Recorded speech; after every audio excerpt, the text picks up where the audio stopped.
नमस्ते सदावत्सले मातृभूमि। हम लोग चर्चा करने जा रहे हैं ऑनरेबल सुप्रीम कोर्ट के अभी अभी दिए हुए एक जजमेंट की, जिस जजमेंट में ऑनरेबल सुप्रीम कोर्ट ने बहुत सारी पिटीशनों को डिसमिस किया है। लेकिन वो जो जजमेंट आया है वो 4-1 के मेजॉरिटी से आया।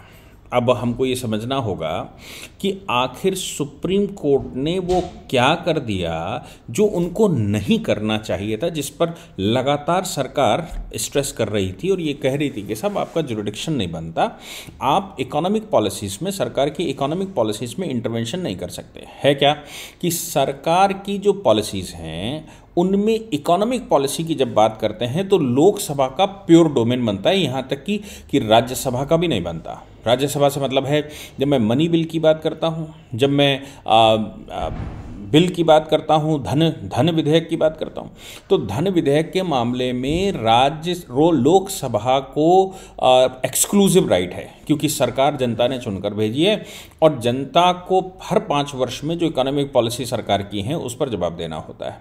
हर 5 साल में चूंकि जनता को जवाब देना होता है, इकोनॉमी दिखती है, इसलिए धन के मामले में लोकसभा को ही अधिकार है। अगर ऐसा कोई मनी बिल लाया जाता है तो फिर वो लोकसभा में रखने के बाद वहाँ पास हो गया तो राज्यसभा भेजा जाता। राज्यसभा के जो भी ऑब्जेक्शन हैं वो ऑब्जेक्शन लगाकर फिर वो लोकसभा जाता है। अगर सरकार या लोकसभा उन संशोधनों को स्वीकार नहीं करती और अगर राज्यसभा में बिल जाने के 14 दिन के अंदर राज्यसभा उस पर कोई कमेंट करके वापस नहीं करता तो ये माना जाता है कि बिल पास हो गया। केवल सरकार को लोकसभा से उसकी मंजूरी की आवश्यकता पड़ती है। इसका मतलब ये हो गया कि इकोनॉमिक पॉलिसी में देश की जो सबसे उच्च सदन है, मतलब उच्च सदन से मतलब है जब ऑल इंडिया सर्विसेज जहाँ इंट्रोड्यूस की जाती हैं, इस तरह के विधेयक जहाँ इंट्रोड्यूस किए जाते हैं और कुछ ऐसे मामले वहाँ इंट्रोड्यूस किए जाते हैं, उस सदन को भी अधिकार नहीं, उच्च सदन को अधिकार नहीं है। उच्च सदन को केवल उस पर एडवाइस करने का अधिकार है। तो सरकार का कहना यह है कि जब लोकसभा को एक्सक्लूसिव राइट मनी बिल के मामले में होता है, इकोनॉमिक पॉलिसीज़ के मामले में होता है, इकोनॉमिक पॉलिसी के मामले में सरकार जनता के पास जाती है, तो फिर कोर्ट कैसे इकोनॉमिक पॉलिसीज़ पर प्रश्न खड़े कर सकता है? कोर्ट को इकोनॉमिक पॉलिसी पर प्रश्न खड़े करने का अधिकार नहीं है। अब चूंकि कोर्ट को इकोनॉमिक पॉलिसी पर प्रश्न खड़े करने का अधिकार नहीं है, इसलिए सुनवाई क्यों होनी चाहिए? तो ऑनरेबल अटॉर्नी जनरल ने जो ऑनरेबल सुप्रीम कोर्ट के सामने अपना पक्ष रखा था 2 जजों की बेंच में, उन्होंने यही कहा था कि भाई इस मामले में तो आपको सुनने का अधिकार ही नहीं, क्योंकि ये सरकार का एक्सक्लूसिव राइट होता है और इस पर जवाबदेही उसकी लोकसभा में बनती है और जनता के प्रति बनती है। लेकिन सुप्रीम कोर्ट ने उस समय कहा था कि हमें अधिकार नहीं का मतलब ये बिल्कुल नहीं है कि हम फोल्डेड हैंड के साथ बैठेंगे। इसका मतलब बिल्कुल नहीं है कि हम हाथ बांध कर बैठेंगे। देश में हुए इतने बड़े काम के लिए हम सुनवाई करेंगे। इसलिए 2 जजों की बेंच से मामला 5 जजों की बेंच में गया, क्योंकि कॉन्स्टिट्यूशनल मैटर था। कॉन्स्टिट्यूशन पर ही प्रश्न चिन्ह लगा हुआ था कि कॉन्स्टिट्यूशनली क्या सुप्रीम कोर्ट को सुनने का अधिकार है। सुप्रीम कोर्ट ने उसको सुना और सुनने के बाद उसके सरकार से कहा कि हमें सारे डॉक्यूमेंट दो। आरबीआई से कहा हमें जो डीमोनेटाइजेशन हुआ था उसके सारे डॉक्यूमेंट दो। डीमोनेटाइजेशन के सारे डॉक्यूमेंट सरकार ने और आरबीआई ने जो दिए वो 5 जजों की बेंच को बंद लिफाफे में दिए, यानी कि पार्टियों को उस पर क्या सरकार ने किया और क्या उसका मंशा थी, क्या उसका उद्देश्य था, ये पार्टियों को सरकार ने नहीं बताने दिया। और सुप्रीम कोर्ट में वो डॉक्यूमेंट सील्ड बंद में दिए, यानी कि सरकार को मालूम, आरबीआई को मालूम, या सरकार के कुछ जो सरकारी जो सत्ता पक्ष के लोग हैं जिन्होंने उसको इंट्रोड्यूस किया उनको मालूम। मिनिस्ट्री ऑफ फाइनेंस के कुछ लोगों को मालूम होगा, आरबीआई के कुछ लोगों को मालूम होगा, और इसके बाद 5 जजों को ये बात मालूम पड़ी। तो सरकार का मानना बिल्कुल ठीक था कि अगर आप नहीं मान रहे हो तो फिर हम आपको बंद लिफाफे में दे देते हैं। 5 जजों की बेंच ने 7 दिसंबर को सुनवाई पूरी कर ली थी। उस सुनवाई के बाद उन्होंने इसको जजमेंट पर लगा दिया था। अभी जब छुट्टियां होती हैं, मैं लगातार जो लोग भी प्रश्न खड़े करते हैं ऑनरेबल सुप्रीम कोर्ट के ऊपर, ये कहते हुए, मैं कोई पक्ष या विपक्ष की बात नहीं कह रहा हूं, मैं सिर्फ इतनी सी बात कह रहा हूं, जो लोग भी सरकार कोर्ट के ऊपर ये प्रश्न खड़े करते हैं कि वो छुट्टियां बहुत जाते हैं, उनको एक चीज़ विचार में लानी ही चाहिए कि सुप्रीम कोर्ट के जजेस के ऊपर लोड बहुत होता है। एक बात मैं सिर्फ लोगों के आर्गूमेंट स्वीकार कर सकता हूं कि वंशवाद नहीं चलेगा, लेकिन इसके अतिरिक्त सुप्रीम कोर्ट के ऊपर लोड बहुत होता है। आप सोचिए कि एक व्यक्ति अपनी पीएचडी लिखने के लिए 3 साल लेता है, कम से कम 3 साल लेता है, और ऑनरेबल सुप्रीम कोर्ट के जजेस रोज 1-2 पीएचडी लिखते हैं, उतने ही बड़े जजमेंट हो गए, 100 पेज का, 150 पेज का, 200 पेज का, 250 पेज का, और सुनवाई भी तुरंत करनी होती है, रिसर्च भी तुरंत करनी होती है, और जजमेंट भी करना होता है, इसलिए लोड बहुत होता है। तो बहुत सारे जो बड़े इस तरह के मैटर रहते हैं वो छुट्टियों के लिए कोर्ट रख लेता है, और जब जो जजेस हैं वो छुट्टियों में उस पर दिमाग लगाने के बाद, छुट्टी के बाद उसको प्रोनाउंस करते हैं। इस बार भी वही हुआ कि 7 दिसंबर को सुनवाई पूरी हो गई थी, लेकिन जो विंटर वेकेशन हुआ, विंटर वेकेशन में जजमेंट लिखा गया, और जजमेंट को आज कोर्ट खुलते ही सबसे पहले इसको प्रोनाउंस किया गया। सुप्रीम कोर्ट के 4 जज एक तरफ, और मतलब 2 जजमेंट लिखे गए। वैसे मैं आपको बता दूं कि सुप्रीम कोर्ट में अगर जितने लोगों की बेंच है, जितने जजेस की बेंच हैं, अगर वो किसी बात पर सहमत नहीं होते हैं तो फिर 5 लोग अलग अलग जजमेंट लिखते हैं और बाद में चीफ जस्टिस के पास जमा कर देते हैं, या जो हेड कर रहा होता है बेंच, उस बेंच के पास जमा कर देते हैं। फिर वो बेंच उसको देखती है कि भाई ये जजमेंट कितने से हुआ, और ये भी संभव है कि वो जजमेंट खुली कोर्ट में प्रोनाउंस हो और उसके बाद डिसाइड हो कि ये कितने का जजमेंट है, मतलब इसकी मेजॉरिटी माइनॉरिटी की क्या बात है। तो इस मामले में 4 जजेस का एक जजमेंट है और एक सिंगल जज का एक जजमेंट, यानी कि 2 जजमेंट लिखे गए। ऑनरेबल जस्टिस BV नागार्थना उन्होंने जजमेंट अपना अलग लिखा और 4 जजों ने अपना जजमेंट अलग लिखा। इसमें honourable justice BR Gavai, honourable justice Abdul Nazeer, honourable justice AS Bopanna, honourable justice Rama Subramanian और PV नागार्थना, ये 5 जजों की बेंच थी। ऑनरेबल जस्टिस BR गवई ने जजमेंट प्रोनाउंस किया 4 जजों के बिहाफ पर, और उन्होंने कहा भाई देखो, ये जो डीमोनेटाइजेशन है, ये सरकार का पक्ष बिल्कुल सही है, इसका ऑब्जेक्टिव बिल्कुल ठीक था। इसका ऑब्जेक्टिव ब्लैक मार्केटिंग को रोकना था, टेरर फंडिंग को रोकना था, फेक करेंसी को रोकना था, ब्लैक मनी को रोकना था। और चूंकि सरकार का ऑब्जेक्ट ठीक है, दूसरी बात तो उन्होंने कही कि सरकार ने 52 दिन का टाइम दिया, that is more than that is sufficient.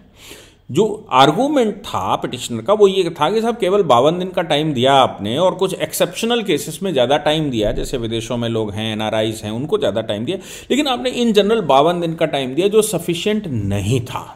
Supreme court के जजेस ने ये कहा कि नहीं, 52 दिन का सब टाइम जो है वो करेंसी एक्सचेंज के लिए कम नहीं कहा जा सकता है और अनरीजनेबल नहीं कहा जा सकता, ये रीजनेबल टाइम है। दूसरी बात उन्होंने कहा कि जब आप बात करते हैं सरकार की, यानी कि section 26 clause 2 of RBI act, अब 26(2) RBI एक्ट ये कहता है कि सरकार चाहे तो नोटों की कुछ सीरीज को बंद कर सकता है, फ्यू सीरीज या कुछ सीरीजों को बंद कर सकता है, या सीरीज को बंद करना चाहे तो वो बंद कर सकता है, डीमोनेटाइज कर सकता है। अब उसमें जो शब्द इस्तेमाल किया गया वो any series of bank notes, यानी कि बैंक नोट्स की कोई भी सीरीज बंद की जा सकती है।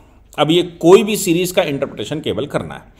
दूसरा ये इंटरप्रिटेशन करना है कि लेजिस्लेशन उसको डिसाइड करेगा, यानी पार्लियामेंट उसको डिसाइड करेगी या सरकार डिसाइड करेगी, RBI डिसाइड करेगा या सरकार डिसाइड करेगी। ये 2-3 प्रश्न थे।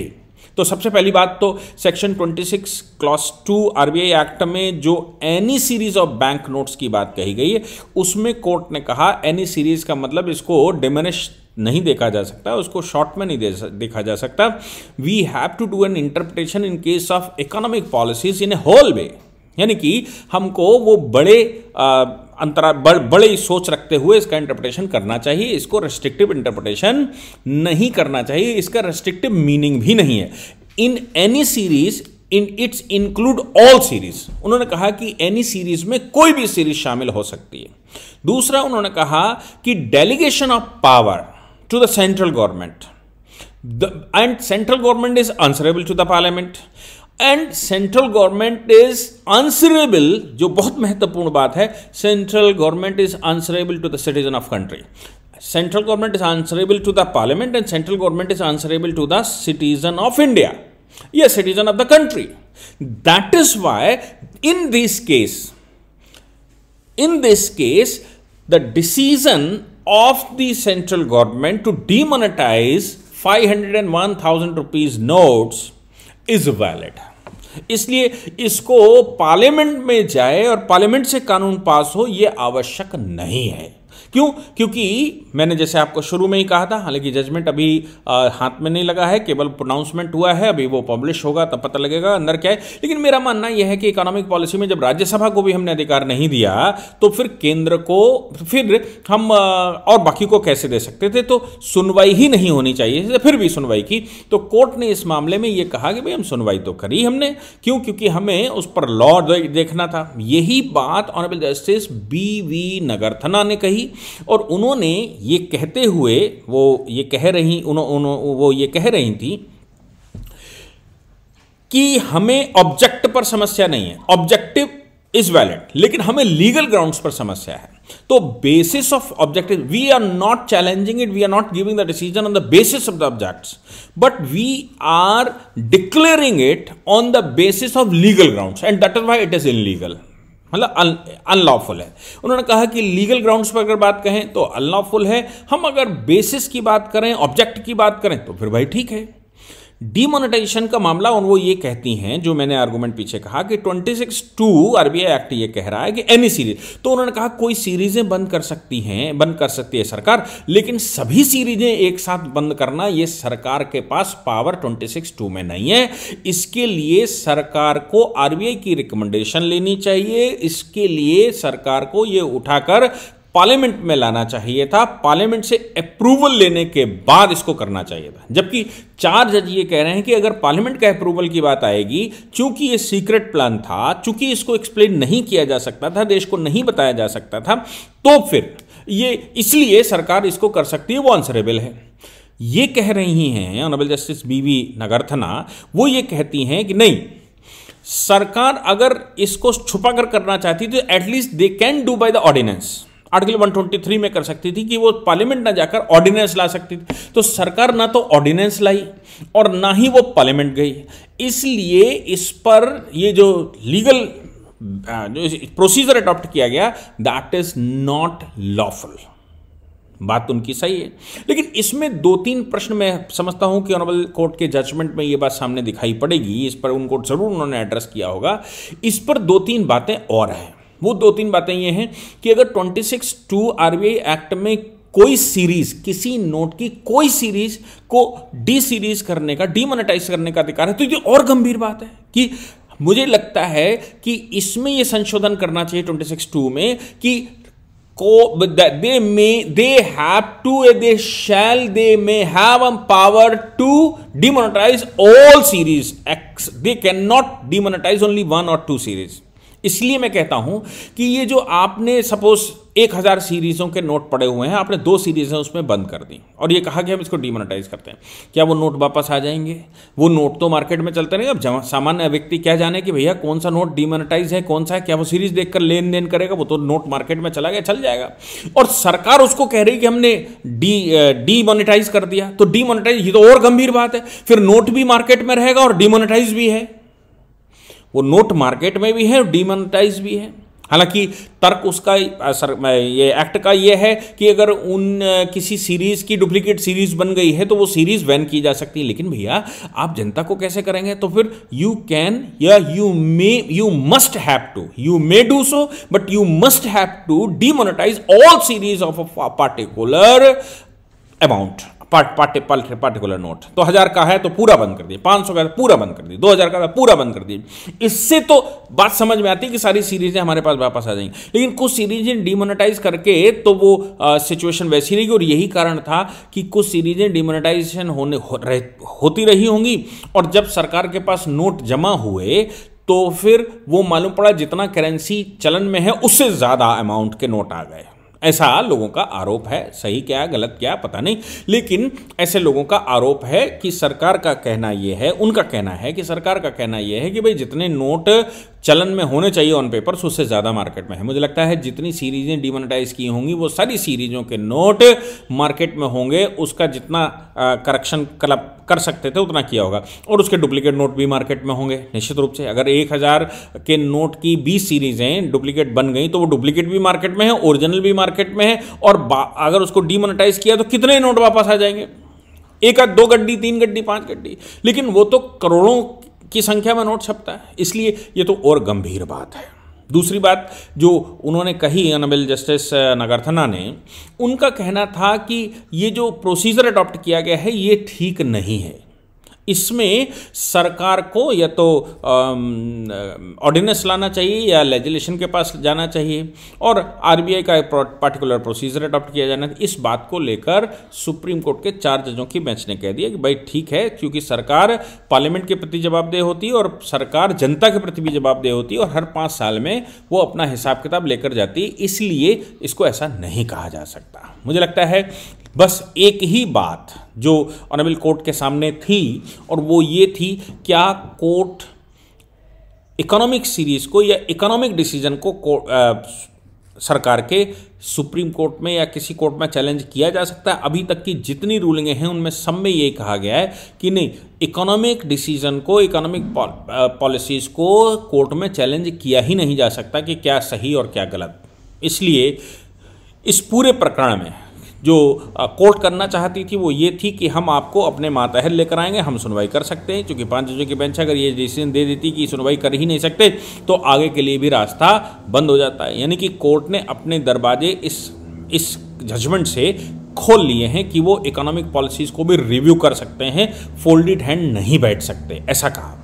दूसरी बात, उन्होंने जजमेंट भी जो जनता चाहती थी कि भाई सरकार का इकोनॉमिक डिसीजन है, उस डिसीजन को आप कोर्ट में कैसे, आप उसको कैसे डिमोनेटाइज कर देंगे, दूसरी बात कैसे चैलेंज कर देंगे, दूसरी बात कि आप उसको टाइम एक्सटेंशन कर सकते हैं क्या, 7 साल बीत गए हैं, 6 साल बीत गए हैं तो 6 साल बाद क्या उसको बढ़ाया जा सकता है। ये बहुत सारे प्रश्न थे, उन पर सब पर सुप्रीम कोर्ट ने एक सुर में कहा कि नहीं अब कुछ नहीं हो सकता। और ये जो ऑनरेबल जस्टिस नागार्थना ने कहा, इन्होंने भी कहा कि भाई इसको प्रोस्पेक्टिवली देखा जा सकता है, इसको रिट्रोस्पेक्टिवली नहीं देखा जा सकता। पी चिदम्बरम और बाकी लोगों का जो आर्गूमेंट था वो ये था कि सरकार ने जो कर दिया वो कर दिया, भविष्य में ऐसा ना करे। तो भविष्य में इनका विषय क्या रहा हुआ, भविष्य में ऐसा करके एक बार तो नोट आपने डुबो ही दिया, अगला फिर हम तैयार करेंगे, जैसे तैसे घुमा घुमू के पैदा करेंगे, फिर तुम किसी दिन खड़े होगे रात में और डिक्लेयर कर दोगे भाई खत्म। तो वो ऐसा दोबारा मत करना, एक बार तो हो गए, उनका विषय ये रहा होगा। मुझे लगता है कि सुप्रीम कोर्ट ने सरकार के पक्ष में जजमेंट केवल दिया है, जबकि उस डिसीजन को चैलेंज करने का जो प्रोसीजर अडॉप्ट किया है उस मामले में मैं उनसे डिफर करता हूं। जय हिंद, जय भारत, वंदे मातरम।